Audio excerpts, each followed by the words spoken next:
In a moment, we'll present the Texas Rangers. But first, here's a reminder that you can read all about your favorite NBC stars and find pictures of most of them in the current NBC Silver Jubilee issue of Radio TV Mirror magazine. Buy it at your newsstand today. The National Broadcasting Company presents Joel McRae in Tales of the Texas Rangers. From Hollywood, another authentic reenactment of a case transcribed from the files of the Texas Rangers.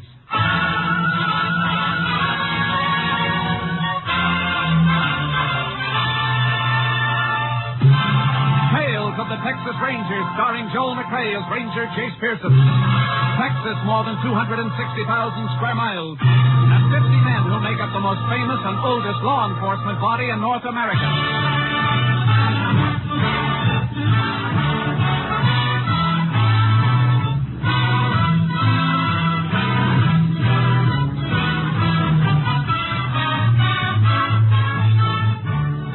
From the files of the Texas Rangers come these stories based on fact.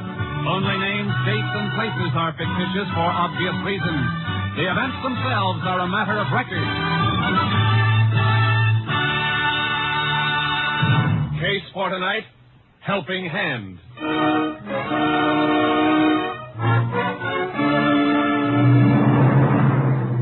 It is 3:15 p.m. an afternoon in November 1950. A deluge of rain has swamped the deserted roads of West Texas, and a lone motorist sits disconsolately in a small sedan near the side of the road. His face brightens suddenly as a curtained Jeep pulls to a stop beside him. Painted on the Jeep's motor hood are the words, Joe's Garage. Well, howdy.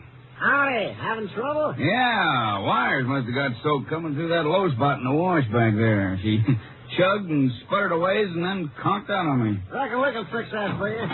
Well, get that kerosene squirt can, Rusty. Okay, Joe. You want the canvas, too? Yeah, raise his hood, then tip the canvas over so none of this rain beats in there. Yeah.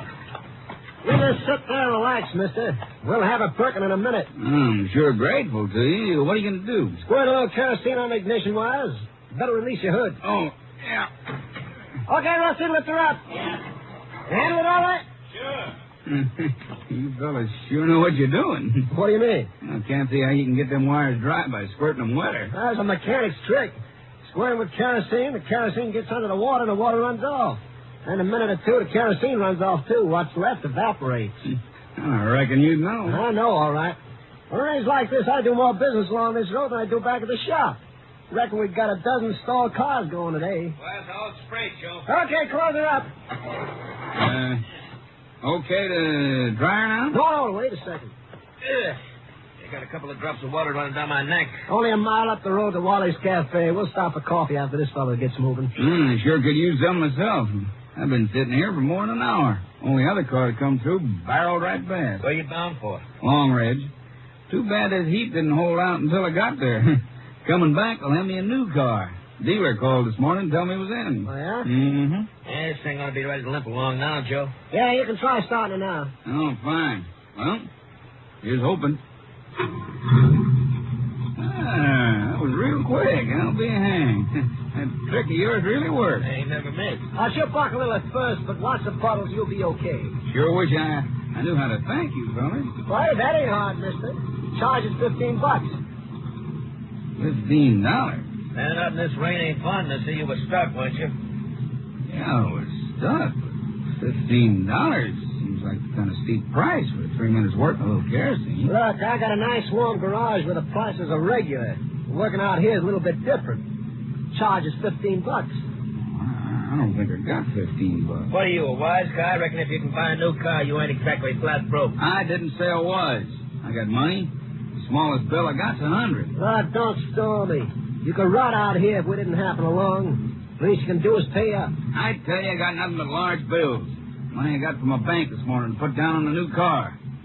Want your money? I'll meet you at the coffee place you was talking about and get change. Where would Wally get change for $100 in that crummy joint? Change ain't our problem, Joe. Our problem is whether or not this guy's really got $100 to begin with.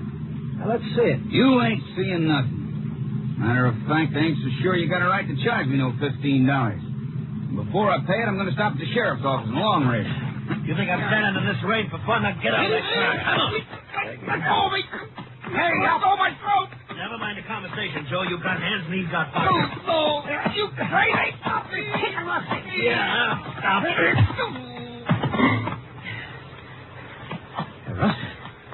Hey, Rusty, look. Yeah. $500, Joe. Huh? Guy could do a lot with dough like that. What do you say, Joe? Why, he'd report it. Not if you've got enough nerve. Oh, I got as much nerve as you got. All right, then grab his feet. Move him in there off the road. Oh. Hey, it's coming, too. Not for long. All right, put him down. Now, get your heavy wrench. No, you're crazy. You back out on me? No, but I'm not chump enough to use my wrench on him. Look, be smart, Rusty. If we're going to do this, let's be smart and do it right. There's a big rock over there. Use that.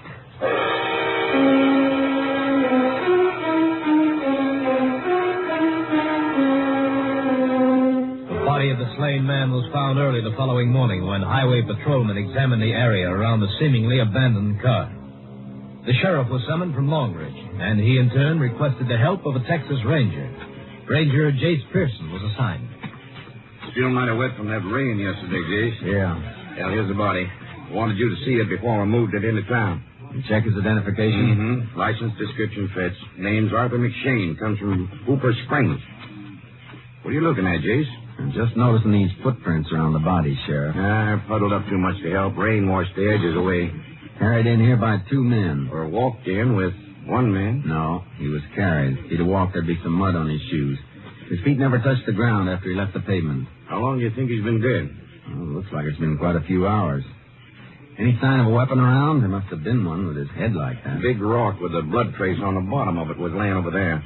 Almost washed clean, so I didn't want to leave it. I had a deputy wrap it and take it in for your lab.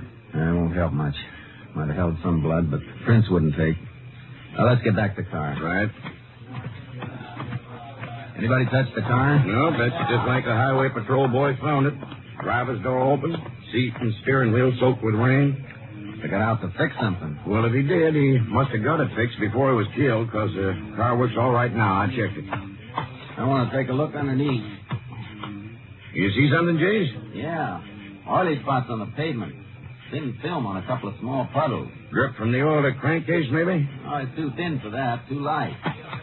It's more like a gasoline drip. Well, gasoline drip would be further back under the carburetor. Yeah, that man can check it.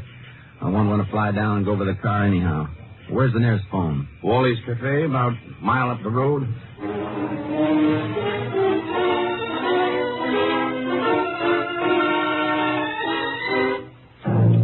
Wally's Cafe was a dilapidated roadside stop. I called Austin for a lab crew to fly down to Longridge, and the sheriff called a medical examiner who authorized a pickup for Arthur McShane's body. The sheriff hadn't had any breakfast.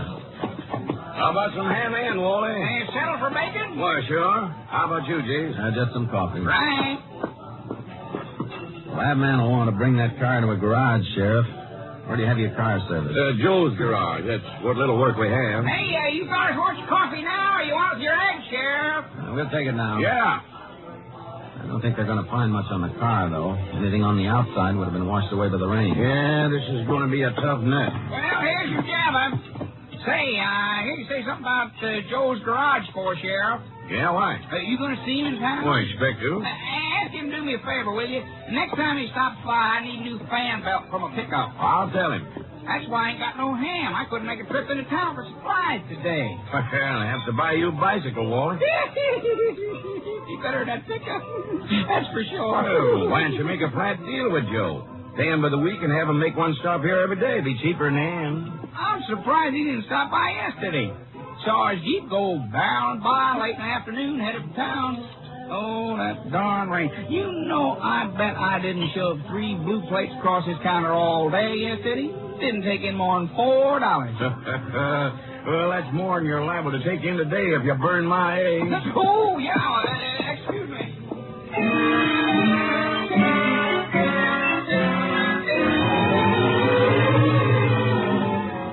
The lab man checked in on the plane from Austin and went out after McShane's car. I waited in the sheriff's office in town until the sheriff came in with a report from the medical examiner. Here's your autopsy report, Jace. Cause of death, cerebral hemorrhage. Due to a severe beating about the head. Blood on the rock we found matched McShane. Anything on the time of death? About 3:30 yesterday afternoon. 3:30, huh? Right. McShane's wife just got in town. Went over to the funeral home. You want to see her? Yeah. Be another hour or so before the lab man gets to Joe's garage. Taking that long to check those oil spots and a few other things out at the road. Funeral home's just up the street. Let's go.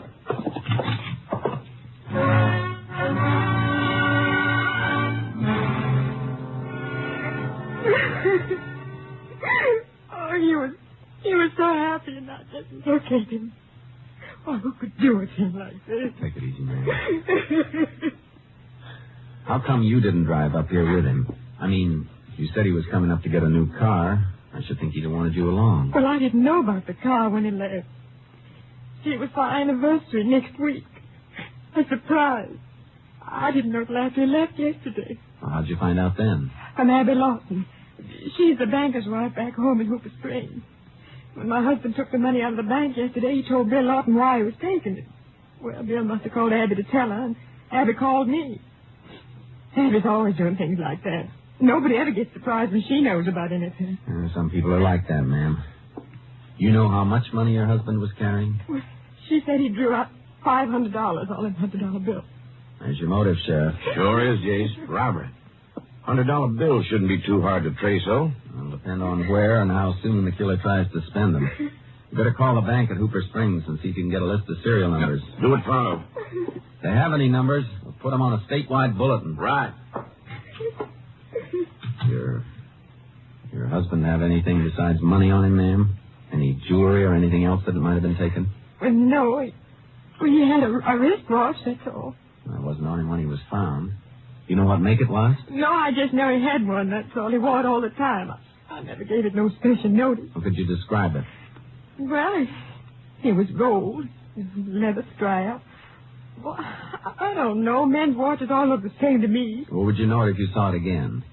Well, no, I don't think so. Oh, I don't know. You ought to have somebody with you. If you've got a son or a daughter someplace, we could contact them for you. No, we didn't have no children. There was just him and me. Now I'm all alone.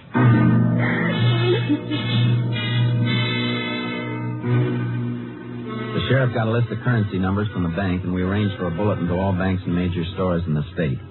We were leaving the telegraph office when we sighted the lab man coming down the main drag in McShane's car. We hailed him, and he pulled over to the curb. Howdy, Jay. Howdy, Sam. Howdy, Sheriff. Hi. Right into the garage with you if it won't disturb anything. No, hop in. Been all over the upholstery and everything. Lots of prints on the dashboard are all the same. They're probably the dead man's. No sign of anybody else being in the car with him? None I could find. Of course, he might have had riders. Banker at Hooper Springs said McShane was alone when he left the bank. Saw him through the window when he got in his car. And he wasn't alone when he got killed, that's a cinch. How about those oily spots on the road, Sam? I mean, the ones under the car? They were kerosene spots, Chase. Kerosene was used to cut the grease on the ignition wires. Easy to tell, even with a field kit. That means the ignition wires must have gotten wet. Car conked out on him, and he sprayed them. Yeah, that's what happened, all right. But he didn't do the spraying himself. Why? No sign of kerosene in the car or anyplace. No can, nothing. You checked the trunk? Empty. Look, Sheriff, where is that grass? Joe's? 3 more blocks, then turn left. All right.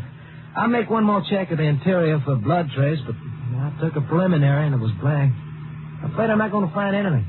Say, you really don't have to come along unless you want to. I can drop you at the sheriff's office. No, we'll ride. I want to see that garage man anyhow. Oh, yeah, so do I. But Wally won't get his fan belt. I want to see him about more than Wally's fan belt. What? Wally said the Jeep from Joe's garage passed his place yesterday afternoon on the way to town. Hey, that's right. He must have passed the spot McShane was killed at. No place between there and Wally's that he could have been coming from. No. Oh, and somebody stopped to help McShane get his car started. Let's find out who.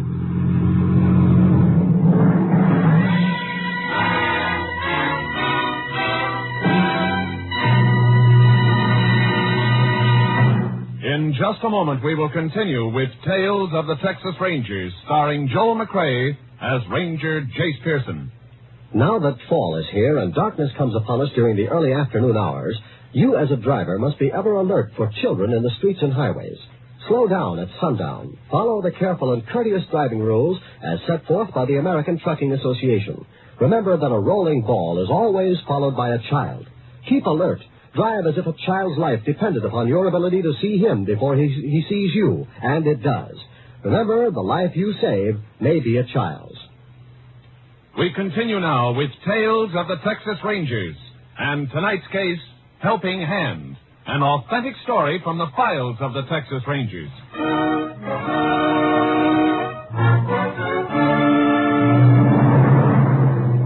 There were two men in the garage as we drove in. One of them was wearing a mechanic's coverall.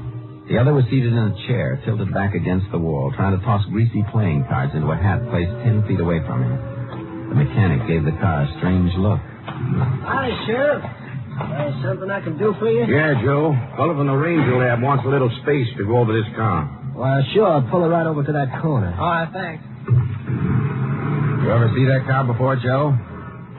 I can't say, Ranger. I work on a lot of cars. Yesterday afternoon during the rain, this car was about a mile past Wally's place out on State 27. It was stalled with wet ignition wires. Somebody fixed them with a kerosene spray. Your Jeep was seen out that way. Yeah. I guess maybe it is a car I fixed. I guess you're going to be busy, Joe. I'll call you later. Oh, sure, Rusty. Go ahead. Just a second. What? How about this car, Joe? Well, like I said, maybe I did work on it. Got a few cars started on the highway yesterday. You keep saying maybe. How about making a guess or no? A mile east of Wally's. Well, yeah, I saw a car there. Yeah, just like that one. Ignition wires soaked. You get him started? Yeah. Driver all right when you left him? Yeah, sure. They was all okay. Why? What do you mean by all? Wasn't the driver alone? No. He had a couple of guys with him, hitchhikers. How do you know they were hitchhikers? Well, the driver said so. Guys were in army uniform. They were sort of browned off about being stuck. Had to get back to base or something. Army guys, huh? Yeah, why? Was something happening to that driver? Yeah, something unpleasant. I better put out a pickup for a couple of soldiers, eh, Sheriff? Reckon you better, Jace. You, still want me to wait, Ranger? Oh, I almost forgot about you. No, I just thought maybe you were with Joe yesterday when he fixed that car. No, I wasn't. I don't work here. No, he just stopped by. Oh, I see. Well, thanks. You're welcome. So long. Oh, by the way, Yeah? what time you got? Just 10 minutes after 1. Thanks. You got a good-looking watch there. Keep pretty good time? Oh, yeah. It's right on the dot. Must have had it for a long time, huh? Yeah. I can see that. You ought to have the strap changed, though. It's getting too small for you. Huh? Mark on the leather band shows where you used to hook it through the fourth hole. You're wearing it hooked through the second hole now. So long. Oh, yeah. I'll be seeing you. See you later, Joe. Yeah, Rusty. Later.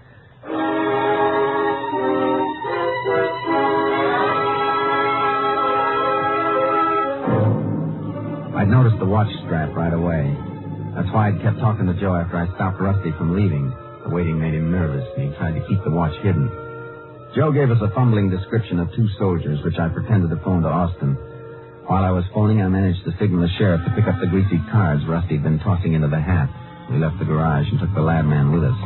Thanks, Joe. See you later. Sure thing. Bye, Ranger. So long, Joe. We'll see you again.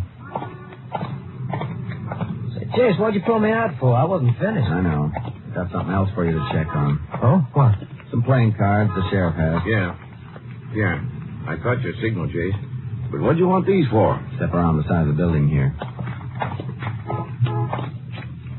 Those cards are pretty greasy, Sam. Think you can pull prints off of them? Grease film on a glazed surface? Thanks. But why? I've seen one of those garage boys before. Joe? No, the other one, Rusty. Something in my mind tells me I saw him in the pen at Huntsville. I want to check on his prints. Oh, I'll get right on it. Joe's prints will probably be on those cards, too. Get a report on anything you find. But first, move that car out of there. Take it over to the sheriff's parking shed. If you can lift any prints in an hour, you can get them on the afternoon plane to Austin.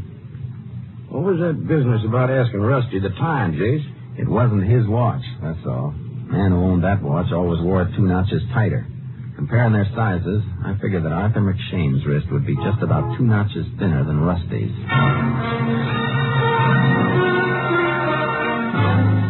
The lab man lifted plenty of prints from the playing cards with 2 sets repeated most frequently. We sent the batch through to Austin for a check. The answer came back late that night. Mugshots and records on 2 men. Looks like you hit the jackpot, Jace. Yeah, Joe and Rusty both got records. Both served time in Huntsville. Same cell block. Can we pick them up? We can. It wouldn't be any use. We haven't even got enough on them to get them indicted. Hey, you know there were 2 men on the job. Could be any 2 men, Sam. I just well filed charges against you and the sheriff, if that's all I got to go on. Yeah. Besides, Joe claims he was alone when he fixed the car. It'd help a lot if we could prove that he wasn't. How about Wally out at the cafe? He saw the garage Jeep. Maybe he saw who was in it. It's almost 11, but he stays open late for the truckers. See if we can get him on the phone, Sheriff. Okay. Sheriff Walton speaking. Get me Wally's Cafe out on Route 27. Yeah. Want to talk to him yourself, Jace? Yeah, if you don't mind. No. He's ringing the number now. Here. Hold on till he answers. He'll be there. Okay. Wally's Cafe. Wally, this is Ranger Pearson. I was in your place this morning with the sheriff. Oh, yeah, Ranger. You said something about the Jeep from Joe's garage passing your place yesterday. That's right. Yesterday afternoon. You see who was in it? Well, I guess Joe was in it. Did you actually see him? Was he alone or with somebody? Well, to tell you the truth, Ranger, all I saw was the Jeep going by. You know how them things are, the curtains down the side, and, well, the rain was streaming down my windows, too. I saw the Jeep go by, but I reckon I couldn't even swear I saw Joe in it. Well, thanks anyhow. I'm sorry. I wish I could help you. You can. Just forget I called. No good, huh? No good, Sheriff. As far as he knows, the Jeep was driving itself. Maybe that story about the hitchhiking soldiers was on the level. Couldn't be on the level, Sheriff, because they wouldn't walk away from a murder scene. Once McShane's car was running, they'd have driven it a few miles at least. It seems to me we could hold Joe on that. We could, just long enough for some smart lawyer to get a rip. All he'd have to say is that the soldiers might have gotten another lift or cut cross-country to the railroad. Yeah. We could only find the money. Serial numbers for proof. Even the watch is no good. Mrs. McShane couldn't make a positive identification, and we'd no way of tracing where or when McShane bought it. Money's probably hidden away. They'll wait a mighty long time before they try to spend any of it. And we'll wait with them. I hate knowing a man's a murderer and not being able to prove it. Come on, Sam. Let's get over to the hotel and turn in for the night. All right. I'll walk out with you. Hey, Sam. Yeah. You know you got a grease stain on your pants? Oh, what? Right by your pocket there. Oh, yeah. Yeah, got some grease on him this morning and left in the hood of McShane's car. Shackle bolt was off a little. Had to feel around to release it. Hey. What's the matter, Jay? Joe had to lift that hood, too, to spray those wires. Him or Rusty. Grease film under there ought to hold fingerprints perfectly. Joe admitted he touched the car. That don't help us. No, but it'll help us if Rusty touched it, too. Because Rusty claims he wasn't there. Sam, did you... Look under the hood for prints. No, Jace, I never thought of it. That's the last place a man would think of. But we've thought of it now. Come on, let's check it. Yeah. Good thing you moved it out of Joe's place. If we find what we're looking for, Joe's out of business.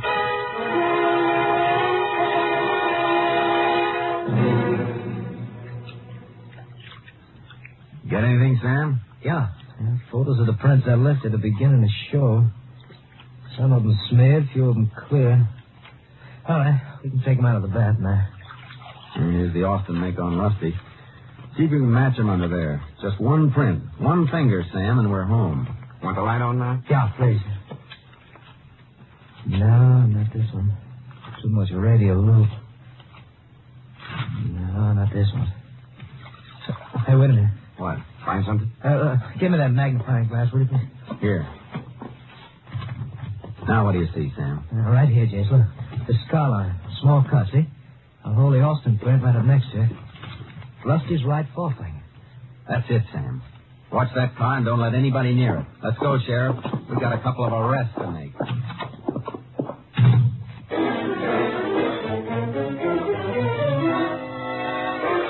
Neither Joe nor Rusty were at home, and Joe's car was missing from his house garage. We combed the town, but there was no sign of him. We started to hit the roadhouses along the outlying districts. Don't suppose they ran, do you, Jace? No, a couple of suitcases in the rafters of Joe's house garage. If he'd left, he'd have packed. He thought you swallowed that story about the hitchhiking soldiers. That'd make him feel safe. Where else would they be liable to stop? Well, I don't know. Just one more place out this way, then there's nothing for 4 miles until... Hey, Wally's place. I forgot to give Joe that message about Wally wanting the fan bill. Wally didn't mention it when I called him from your office. Might have called Joe on the phone direct to remind him. Joe hangs out at Wally's place sometimes. Nights, I mean. Drums up repair work with independent truckers that stop there. Let's try it.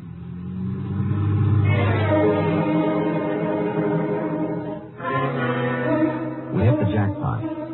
Joe's car was at Wally's place. Inside, one of the waitresses told us the three men were in the back shed putting a new fan belt on Wally's pickup. We slipped along behind a line of wash and waited for them to finish and come out. While we waited, Wally said something we couldn't hear as he bent down to the motor. Suddenly, Rusty jumped him. When did Ranger call you? A little before midnight. Why? Well, why'd you wait until now to tell us? I just happened to mention it. The Ranger didn't want me to tell you at all. What do you want to know? Just if I'd seen a Jeep pass during the rain yesterday afternoon and then who was in it. Well, what'd you tell him? Well, what could I tell him? I just about saw the Jeep it was for, and so... Hey, you guys in some kind of trouble? No, of course not. So we better get back to town, Rusty. Hey, wait a minute. Get ready for this fan belt. That's right, fellas. Fix the man's fan belt. The Ranger. Include me in the party, too, Rusty. Why, Go ahead, Joe. Finish your work. Rusty can help you. It won't do any harm if he leaves a fingerprint under the motor hood either. Not under Wally's motor hood, because Wally's still alive. out of my way, Joe. Hold it. The gun, Joe. I haven't got a gun. Oh, holy mackerel, what's going on here? What did he do? I ain't mixed up in Just it. keep your hands up, Joe. Take a look at Rusty, Sheriff. Don't take much looking. Right through the head. He did it. It was Rusty. He forced me into it. Sure, Joe. Dead man's always to blame. You can tell us all about it down at the jail. You gonna leave Rusty here? Fix your fan belt and bring him into town if you like. Come on, Joe, get moving. I want to hear more about those hitchhiking soldiers. Then I'll tell you about my dream. A liar who goes to Huntsville.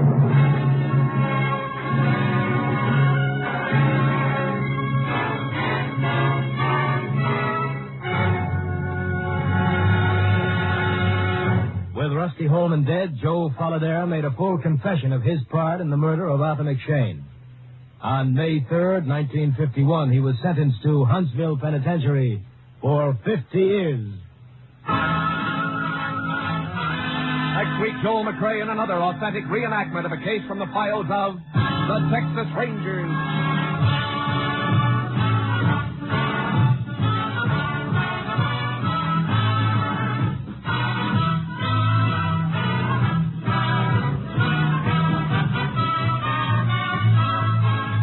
Joel McCrea is currently seen starring in the Universal International Technicolor production Cattle Drive. The cast included Tony Barrett, Herb Vigran, Lou Krugman, Bill Conrad, Ken Christie, and Lillian Byett. Technical advisor was Captain M.T. Lone Wolf Gonzalez of the Texas Rangers. This story was transcribed and adapted by Joel Murcott, and the program was produced and directed by Stacy Keach. Hal Gibney speaking. It's the Silver Jubilee on NBC. Next, it's The Big Show with Joan Davis, Herb Jeffries, George Sanders, Evelyn Knight, Groucho Marx, and your charming hostess, Tallulah Bankhead.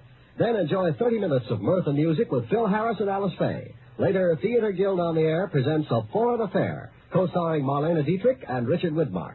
And for pictures of your favorite NBC stars, via the current NBC Silver Jubilee issue of Radio TV Mirror Magazine.